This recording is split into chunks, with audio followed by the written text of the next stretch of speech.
Perfect तर नाही आहे मी, पण माझ्या वाट्याला येणाऱ्या संघर्षाला परफेक्टली हँडल करते आहे, एवढे मी सांगू शकते.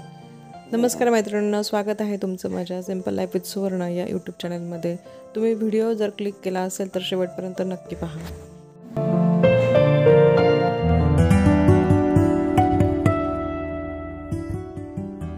आज 22 तारीख आहे. आज पोळा आहे. आजचा दिवस मी सकाळी 7:30 वाजता सुरू केला. 7:30 वाजता मी योगापासून माझा दिवस सुरू केलेला आहे. घरातली सगळी कामं पडलेली आहेत, पण मी स्टार्ट आज योगापासून केलेला आहे. सुट्टी आहे, दिवसभर कामं होतच राहतील. जसा योगा संपला, मी आहोंसोबत बसून इथं चहा पित आहे. सुट्टीचा हा अगदी आरामाचा चहा असं म्हणा. आहोंनी बनवलेला चहा, त्याचं आनंद तुम्ही माझ्या चेहऱ्यावर बघू शकतात. तो चहा मी एन्जॉय केला आणि नंतर मी लागली घरातल्या कामांना. तर मैत्रिणींनो, आपण सध्या पाहतो आहे शॉर्ट्समध्ये किंवा रील्समध्ये खूप फॅन्सी असे किचन, घरं आणि ते फॅन्सी व्हिडिओ, पण तसं मी माझ्याजवळ काही नाही.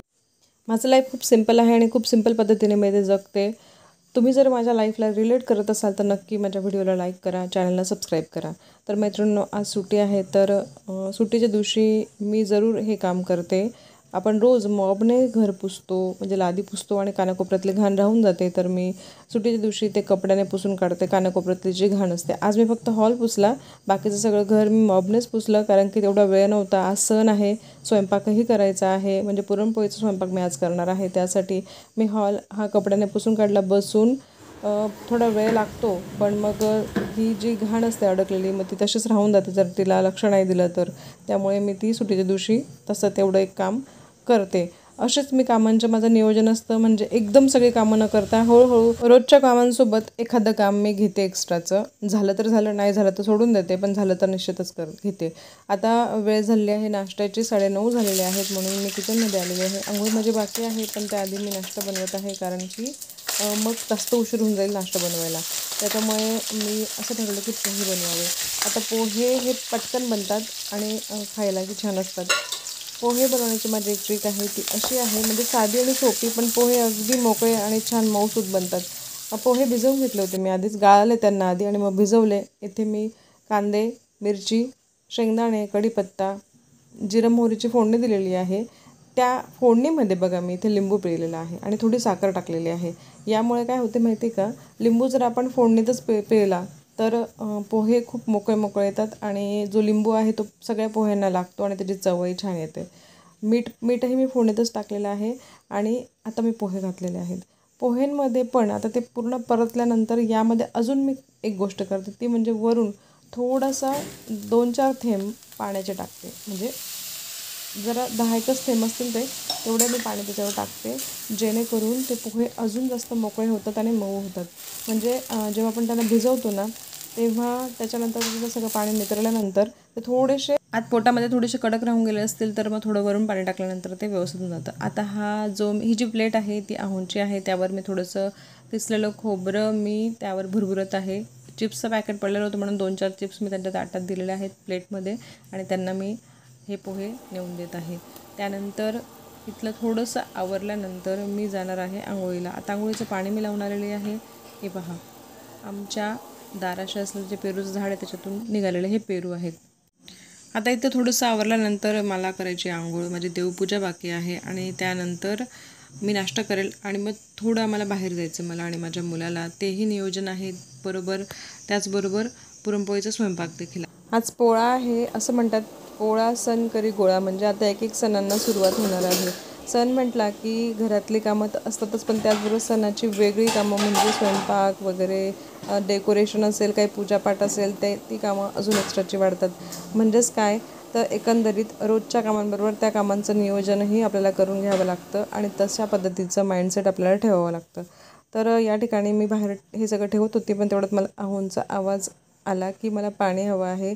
त्यांचं आज वर्क फ्रॉम होम आहे, म्हणून मी असा विचार केला की आता त्यांना बॉटल भरूनच त्यांच्या रूममध्ये देऊन यावं, म्हणजे ते पुन्हा पाण्यासाठी त्यांना हाक मारावी लागणार नाही. अशा पद्धतीने काम सोडून मी त्यांना ते पाणी द्यायला गेली. त्याच्यानंतर मी आंघोळ केली, देवपूजा माझी झालेली आहे. आता मी किचनमध्ये परत आलेली आहे. मलाही आता खूप जोराची भूक लागलेली आहे, माझा नाश्ता बाकी आहे. मी थोडं नाश्ता लेटच करते, म्हणजे मला तशी सवयच आहे. मी 9:30ला नाही तर 10पर्यंत मी नाश्ता करते. आणि जेव्हा शाळेत जायचं असेल तेव्हा मी शाळेच्या वेळेला जेव्हा जायचं असेल त्याच्या आधी मी थोडंसं खाऊन जाते. एकंदरीत असं आहे की जेव्हाही मी बाहेर जाते तर थोडंसं मी खाऊनच घरातून बाहेर निघते. नाश्ता माझा झालेला आहे. अनिकेतने छान चहा ठेवला होता, तो चहा मी घेतलेला आहे आणि मी पुरणपोळीच्या स्वयंपाकाला लागलेली आहे. डाळ शिजत घातलेली आहे आणि पुरणपोळीचं जे पीठ आहे ते मी मैद्याच्या न बनवता मी गव्हाच्याच त्या पुरणपोळ्या बनवते, म्हणजे गव्हाच्या पिठाच्याच बनवते. पण त्यांना मी वस्त्रगाळ करून घेते, असं ओढणी बांधून मी त्याच्या खाली ते गाळून घेते आणि बघा अगदी छान पीठ असं मैद्यासारखंच ते पीठ खाली पडतं आणि तेच मी पुरणपोळीला वापरते. आणि पुरणपोळ्याही खूप छान सुंदर रुचकर अशा लागतात. मैद्याच्या पोळीपेक्षा ही पोळी नक्कीच छान लागते. त्याला पीठ भिजवण्यासाठी मी याच्यात थोडंसं तेलाचं मोहन घालते आणि मीठ घालते. तर मिठाचं प्रमाण माझं असं आहे की जर समजा 2 वाटी पीठ असेल तर त्याला मी जवळजवळ 1 चमचा मीठ असं घालते. अशा पद्धतीने याच्यात मी पाणी टाकून सैलसर हे पीठ मळून घेते. जे पुरणपोळीचं पीठ ज्याप्रमाणे मळतात, म्हणजे आपण पोळ्यांचं पीठ मळतो थोडंसं घट्टसर असतं, पण हे थोडंसं सैलसर मी ते मळून घेते. इकडे डाळ शिजते आहे. बाकीचं फक्त एवढंच मला आता इथं करायचं आहे, कारण मला याच्यानंतर थोडंसं बाहेर जायचं आहे, गावात जायचं आहे मार्केटला. अशा पद्धतीने मी हे पीठ मळून घेतलेलं आहे. आता या पिठामध्ये मी पुन्हा थोडंसं तेल आणि थोडंसं पाणी टाकून हे पीठ आता मी झाकून ठेवणार आहे, जेणेकरून ते पीठ मुरेल आणि जेव्हा मी पुरणपोळ्या करायला घेईल तेव्हा पुरणपोळ्या खूप छान मऊसूत अशा होतील. या ठिकाणी पुन्हा मी आता हे किचन थोडंसं क्लीन करत आहे, म्हणजे किचन ओटा, कारण की ते पीठ जे गाळलं होतं ना ते थोडंफार इकडे तिकडे उडलेलं होतं, ते आधी मी क्लीन करून घेत आहे. या सगळ्या गोष्टी ज्या आहेत त्याला झाकून पाकून मग मी निघत आहे बाहेर. मला जायचं आहे मार्केटला मी एका कॉस्मेटिकच्या दुकानात गेली. मला माझ्या काही प्रॉडक्ट संपलेले होते, जसं सनस्क्रीन, मॉइश्चरायझर वगैरे, आणि बैलं आणायचे होते मातीचे विकत, कारण पोळा आहे त्यांची पूजा आपण करतो अशा पद्धतीने, आणि काही गोष्टी होत्या आणायच्या त्या आम्ही आणलेल्या आहेत. पण खूप वेळ झाला कारण बाहेर एवढा पाऊस पडत होता, तर त्यामुळे आम्ही एका दुकानात थांबून राहिलो जोपर्यंत पाऊस थांबत नाही तोपर्यंत. आणि झालं अगदी 12 वाजले तोपर्यंत आम्ही घरी आलो नाही आणि मला स्वयंपाकाला उशीर झाला. या ठिकाणी आज मी थोडंसं नवीन ट्राय केलं. बासुंदी आठवत बसण्यापेक्षा मी खवा घेऊन आली बाहेरून आणि ते दुधात टाकला. म्हटलं बघू जर चांगलं लागलं तर प्रत्येक वेळी अशी करावी. बासुंदी थोडी धाकधूक पण होती की काय होतं असं, ठीक आहे, पण बासुंदीसारखी चव नाही लागली. चव छान होती पण बासुंदीसारखी नव्हती. तो थोडंसं आयडिया माझी फेल गेली. तर अशा मी ह्या वस्तू घेऊन आलेली बाहेरून, त्या लागणार होत्या घरात महत्त्वाच्या त्या, कारण की आहोत जातात सगळं घ्यायला, पण ते आज वर्क फ्रॉम होम होते, त्यांचं काम सुरू होतं म्हणून आम्ही गेलेलो होतो. स्वयंपाक या ठिकाणी मी स्टार्ट केलेला आहे. आमच्या आहोंना जेव्हा ब्रेक मिळतो तेव्हा त्या किचनमध्ये निरीक्षण करण्यासाठी येतात की काय चाललेलं आहे असं. आता मी व्हॉईस ओव्हर करते पण बाहेर जोरजोरात बँड वाजत आहे, कारण की बाप्पाच्या आगमनाची तयारी सुरू झालेली आहे. या ठिकाणी मी पुरण शिजवायला घेत आहे. मी पुरणामध्ये म्हणजे त्या डाळीमध्ये अर्ध साखर आणि अर्ध गूळ अशा पद्धतीचा माझा रेशो असतो.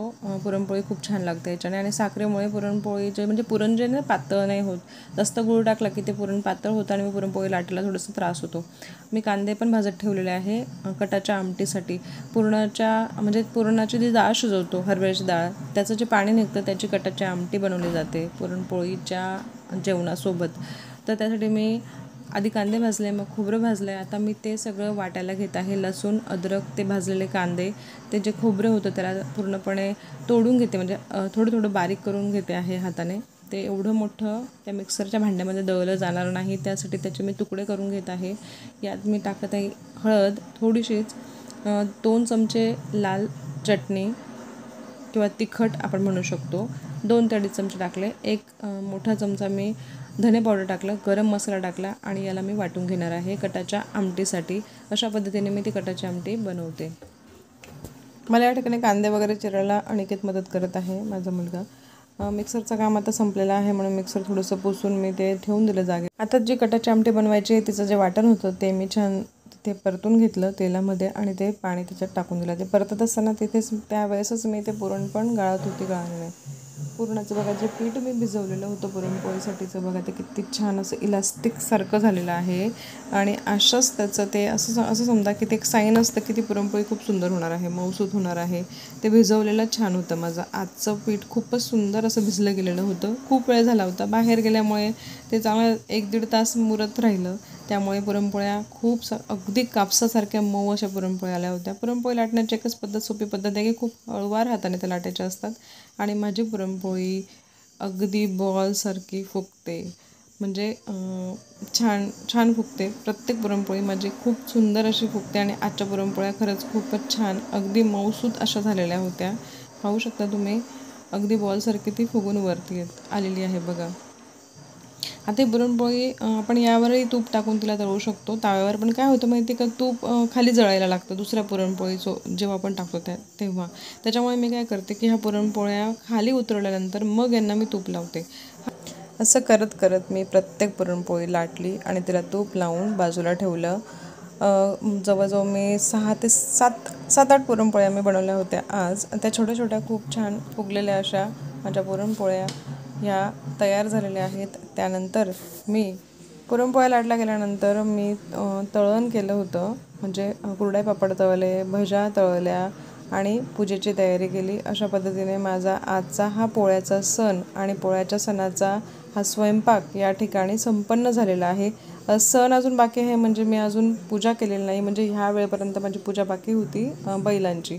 अशा पद्धतीने बघा, हे कुरड्या पापड मी तळले आणि आता मी ताट करायला घेते आहे. भज्या, पापड, कुरडाई, जी बासुंदी बनवली आहे आज खवा टाकून, ती बासुंदी म्हणजे टेस्ट खूप छान होती पण बासुंदीसारखी नव्हती. तर कटाची आमटी, पुरणपोळी, अशा पद्धतीने हे ताट माझं रेडी आहे. तुम्ही पाहू शकता, सुंदर आणि छान असा स्वयंपाक झालेला होता आज. थोडासा हळूहळू झाला, वेळ लागला, पण सुंदर असा स्वयंपाक माझा झालेला आहे. आणि आता मी करत आहे बैलांची पूजा. भारत असा एकमेव देश आहे की जिथे प्राण्यांना देखील देवासारखं पूजलं जातं. बैल हा शेतकऱ्याचा मित्र आहे. तो अगदी त्याच्या म्हणजे शेतात राबतो वर्षभर, म्हणून हा दिवस त्या बैलाच्या सन्मानाचा, बैलाच्या पूजनाचा, त्याला गोडधोड खाऊ घालण्याचा असा हा प्रघात आहे.